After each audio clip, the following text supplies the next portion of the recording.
It's the middle of July and we're already getting to talk about North Carolina's non-conference basketball schedule. Now the Tar Heels are still in the ACC, but when you hear this thing, you're going to think, did they move to the Big Ten already and I missed something? You are Locked On Tar Heels, your daily podcast on the UNC Tar Heels. Part of the Locked On Podcast Network, your team every day.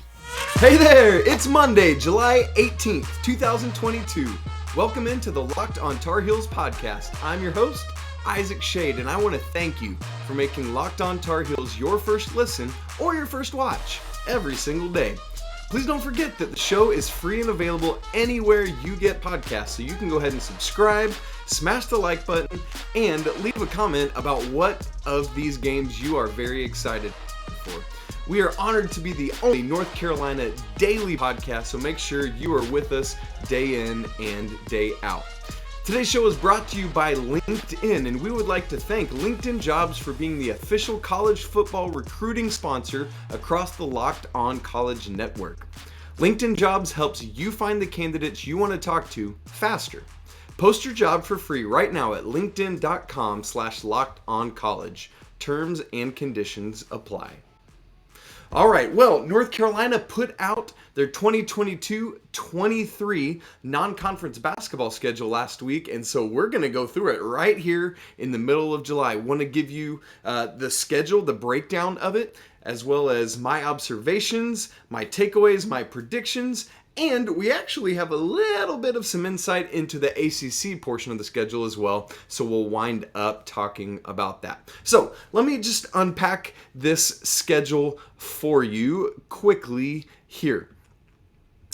Carolina starts very first game, exhibition that is, takes place on October 28th. The Tar Heels are going to be playing Johnson C. Smith right there in the Dean Dome. Rolling on through the next four games, all home games.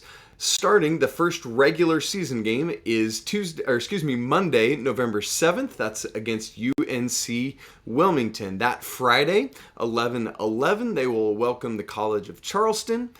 The next Tuesday, November 15th, Carolina will take on Gardner-Webb. And then rounding out that little portion of the schedule, the Tar Heels on November 20th, that's a Sunday, will host James Madison in the Dean Smith Center. From there, the Tar Heels will head out to the West Coast to once again participate in the Phil Knight Invitational. You might remember when they were part of PK80 several years ago, and so they will be doing that again. The locations, it will be in the Moda Center, where the Trailblazers play, along with Veterans Memorial Center and the University of Portland, their basketball arena as well. So those three locations. There are two separate fields for this. There's the Phil Knight Invitational, which the Tar Heels are in, and the Phil Knight Legacy Bracket, which is another 8 teams. There are also some women's teams participating, including the Lady Tar Heels, and so that's great. For Carolina's bracket, the other teams along with the Tar Heels, this is loaded.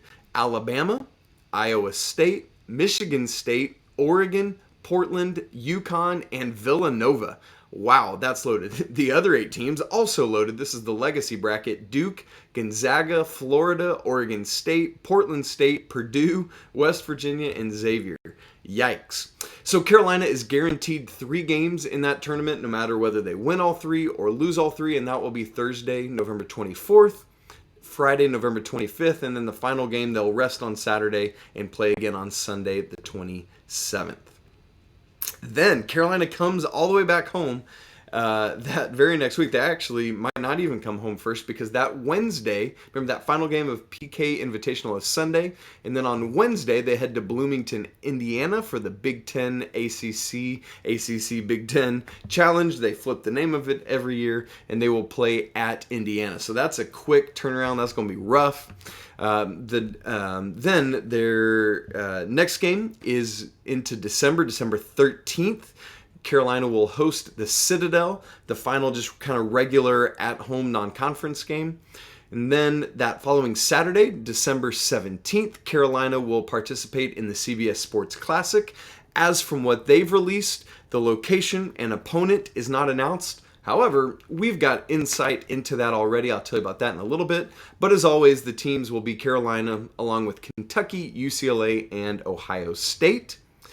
The next Wednesday, December 21st, so getting really close to Christmas here, Carolina will play in the inaugural Jumpman Invitational. This is all schools sponsored by the Jumpman brand. Along with Carolina is Florida, Michigan, and Oklahoma. That game is going to be in Charlotte, where the Hornets play. And so that rounds out your entirety of Carolina's non-conference schedule. So let me start diving into some observations, just telling you my initial feedback. I know you're tuning in because you want to hear, hey, what are these games and what are Isaac's thoughts about it? So let me share some of that with you, and I'd love to hear your thoughts. What are going to be some of the tough spots? Where do you think will be easy? All of that. Let me know in the comments what your thoughts are.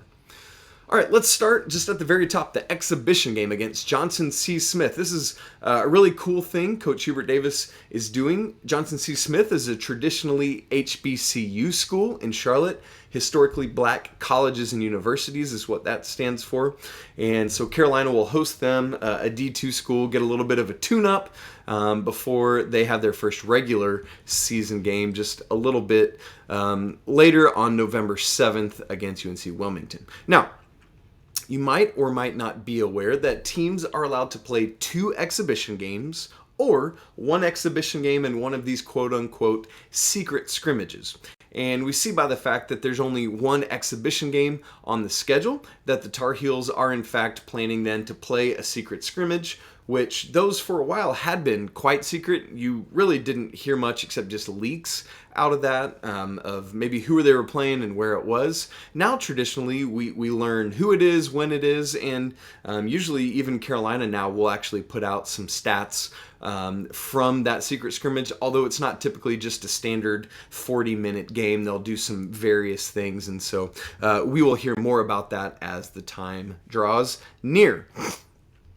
Next thing I want to look at is to just keep in mind the schedule keeps getting earlier and earlier in terms of when the first regular season game is. For a long time, it had been late November, usually around one of the multi-team events, MTEs we call them, around Thanksgiving week. That's no longer the case. As you heard me say, the first regular season game is November 7th.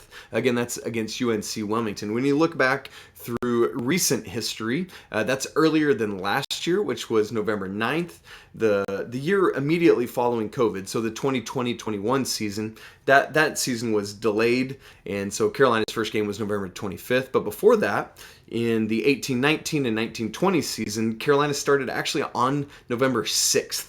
And so that's the 2 earliest starts, at least dating back through the Roy Williams era. Typically, it's been in the double digits, like the teens, although going back a little bit further, they started on November 8th and 9th. And so this, November 7th, will actually be the 2nd earliest start in recent history for the Tar Heels. Another thing you might have noticed as you look at the schedule is there is a big gap from November 30th, when Carolina has that crazy stretch of playing at the Phil Knight Invitational, going probably straight to Bloomington. And then there's a gap from they play that game November 30th and not again until December 13th. So essentially 2 weeks off there. And the reason you see that, and you might recall that in past years, the ACC, because it is expanded now to 20 games in the ACC schedule, typically the teams are playing 1 ACC game in early December. Everybody but 1 team, because there are 15 teams, so somebody's obviously going to get left out of that. I believe last year it was Duke. This will be the 3rd time that Carolina has played an early December ACC matchup. The first time was the season that ended with COVID, so the 2019-20 season. That was the year the ACC Network launched. So Carolina actually, you might recall, their first game that season, the very first regular season game, was an ACC game. They hosted Notre Dame. But then in early December, they went to Virginia, lost. Then the next season, because of all the COVID stuff and not starting till November 25th, didn't have anything. But then last year, went to Georgia Tech and won there in the first ACC game in the first week of December. You might recall that was the game that was on a Sunday where nobody got to see the beginning of the game because of the F1 race that had been delayed. That was a whole crazy thing. So anyway, this year will be the third time Carolina has, they've not officially announced this is happening, but that's why that gap is in the schedule there. And you would think, because the last two times Carolina has gone to Virginia and gone to Georgia Tech, so you would imagine the Tar Heels will actually host somebody this year. And then the week after that, the reason there's that 2-week gap is because that'll be finals week for the Tar Heels, and so they'll have a week off to finish off the semester and take all their exams. Well, we're going to talk about all these multi-team events, and I'd like to give you my predictions for the non-conference schedule. Oh man, Tar Heels going to go undefeated? We will have to wait and see my thoughts in just a second, right after I tell you more about LinkedIn. As the sun comes out this summer and small businesses are back in action, LinkedIn Jobs makes it easier to grow your team. LinkedIn Jobs helps you find the people you want to interview faster and for free. So create this free job post in just minutes on LinkedIn Jobs to reach your network and beyond to the world's largest professional network of over 810 million people. Then add your job in the purple hashtag hiring frame to your LinkedIn profile to spread the word that you're hiring so that your network can help you find the right people for you. Simple tools like screening questions make it easy to focus on the candidates with just the right skills and experience so that you can quickly narrow it down and prioritize who you want to interview and ultimately hire. This is why small businesses rate LinkedIn Jobs #1 in delivering quality hires versus their leading competitors. LinkedIn Jobs helps you find the candidates you want to talk to faster. Did you know that every week nearly 40 million job seekers visit LinkedIn? So post your job for free right now at linkedin.com/lockedoncollege. Again, that's linkedin.com/lockedoncollege to post your job for free. Terms and conditions apply. Which NFL stars move the betting lines the most? Starting today, July 18th, Locked On gives you the 50 most valuable players in the NFL from the odds makers at BetOnline. Available today on Locked On NFL wherever you get your podcasts. Okay, friends, so there are so many of these MTEs, these multi-team events that Carolina is participating in. That's why you see in the schedule, there are only 5 just standalone regular season non-conference games. Pretty crazy. So first off is the PKI. Again, that's November 24th, 25th, and 27th with this loaded field. Crazy there. And then while it's a standalone game for Carolina, we call it a multi-team event because it's the ACC Big Ten Challenge with 14 of the ACC schools and all of the Big Ten schools involved in that. The team left out for the ACC is NC State. And then the CBS Sports Classic. Now, when I was talking to you about it, I said that it's not been reported, at least by Carolina, in when they put out their schedule, where this event will be and who the Tar Heels were playing. However, Jeff Goodman, not Jeff Gordon, that's the racer. Jeff Goodman has reported that this event's going to be at Madison Square Garden, which is super cool, right there smack dab in the middle of Manhattan. And that Carolina will be playing Ohio State, and that means UCLA and Kentucky will play as well. Now, similarly, Carolina hasn't said officially who they will play in the Jumpman Invitational. However, John Rothstein has reported from sources that the Tar Heels will play Michigan, which means that Florida and Oklahoma are going to play. And so all sorts of Big Ten schools there, Indiana, Ohio State, and Michigan.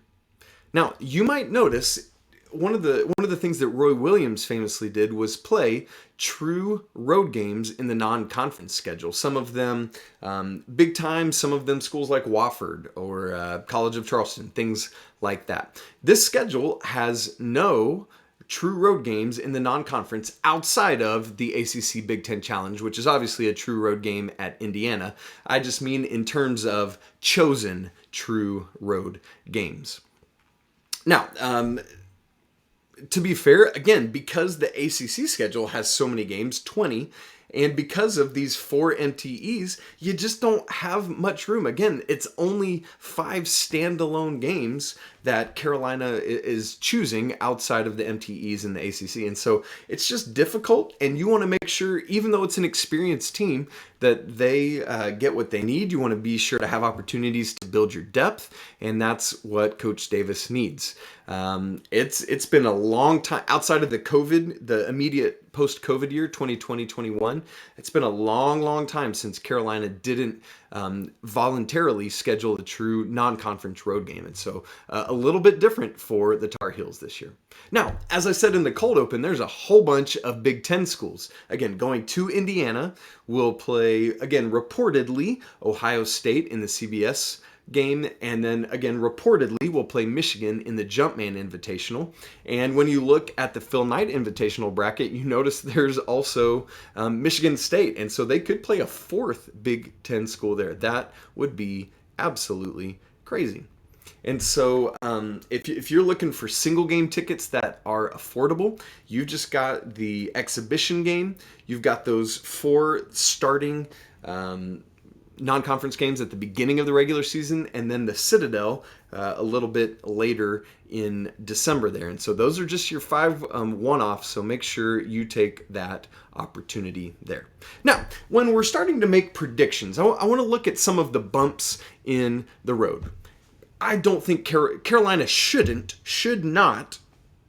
is a big word, but lose any of those one-off games we're talking about. So that's the initial 4 games: UNC Wilmington, Charleston, Gardner-Webb, and James Madison, nor against the Citadel. They should win all 5 of those games. But in terms of bumps in the road, I think Indiana is the biggest, watch out for this game. Both because you might recall how difficult it was for the Tar Heels last time they went into Assembly Hall, but also immediately coming off of the Phil Knight Invitational, traveling to the West Coast, traveling back from the West Coast, maybe going back to Chapel Hill, maybe flying straight to Indiana, coming off of 3 super difficult games, unless they just happen to draw Portland, as they did last time. And so to me, that's the biggest bump in the road, the biggest difficulty in the non-con schedule is that game at Indiana. What about the first loss? When I look at the non-conference schedule, remember, it's so incredibly difficult to go undefeated in college basketball. It just doesn't happen, even with the best of teams, like this team that has all the experience it does. And so when we look at the Phil Knight Invitational and what a loaded field it is, I feel like Carolina will probably go 2-1. Obviously, we don't know who they're playing yet or who the second or third game will be. But just given the nature of that high-level competition, you would think the Tar Heels will probably take on a loss at some point that weekend. Somebody's got to go 3-0, and you would love for it to be the Tar Heels, but we'll just have to wait and see what happens there. Carolina, as I look at those 8 teams, should be the most experienced and deep and talented team in that field, but you got to go out and win the game on the floor. And so if Carolina goes 3-0 in that, I would say that their first loss would be at Indiana. It'll be in one of those 2 environments. And then the final thing I want to look at in terms of predictions is the question, how many losses will Carolina have in the non-conference schedule? And I'll just say that for me, the number is 2. I think if I'm having to choose what it is, it'll be one of the Phil Knight games and the game at Indiana. That's just such a difficult environment to go win in, no matter how good the Tar Heels are. Indiana's going to be a top 25 team, and you think that would be a little bit of trouble. Now, as far as the other games, I think that Carolina, again, will win those 5 games we just talked about, the standalones. I think they will beat Ohio State in the CBS Sports Classic. They should beat Ohio State, I'll say it that way. And they should beat Michigan in the Jumpman Invitational. Again, that's in Charlotte at the Hornets Arena, very close to home. Carolina beat Michigan last year in the ACC Big Ten Challenge. The Wolverines do get Hunter Dickinson back, just like Carolina gets Bacot back.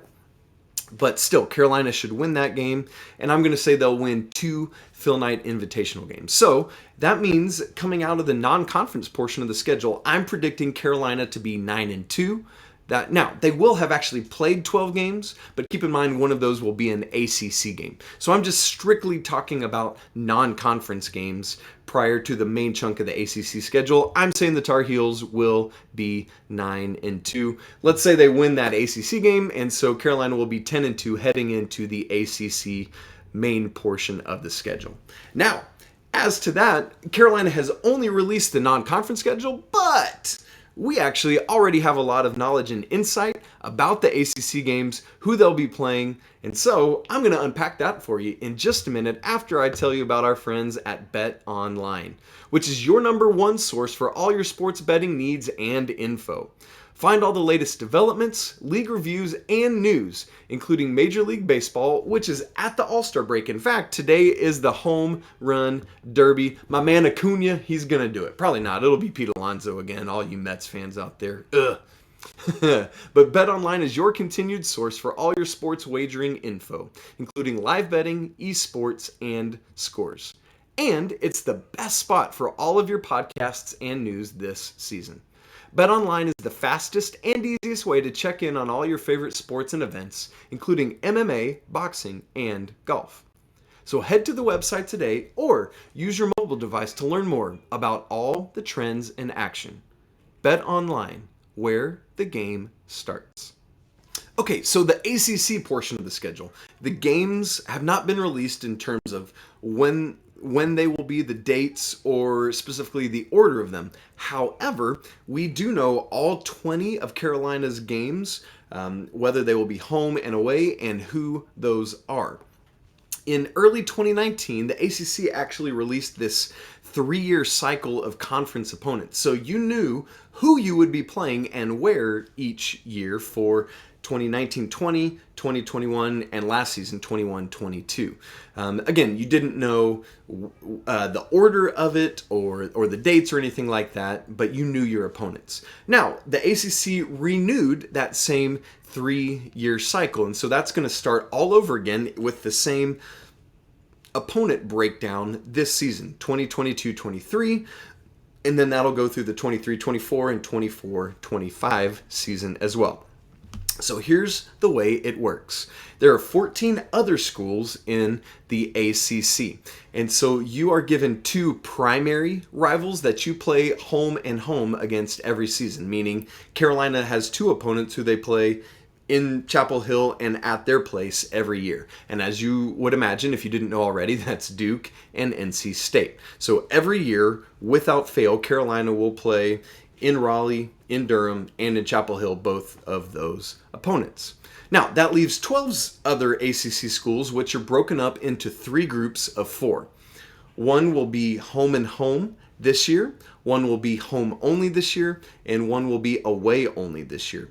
But then, in the course of that 3-year cycle, the non-primary rival schools take a turn in each one of those 3 groups. So again, Duke and NC State every year, Chapel Hill and Durham or Raleigh, respectively. But then the other 12 rotates through each of those. And so, for example, Carolina will play Pittsburgh in Chapel Hill and in Pittsburgh 1 year, in Pittsburgh only 1 year, and in Chapel Hill only 1 year.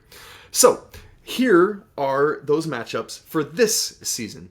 Outside of Duke and NC State, the other 4 opponents that Carolina will play home and home are Notre Dame, Pittsburgh, Virginia, and Wake Forest.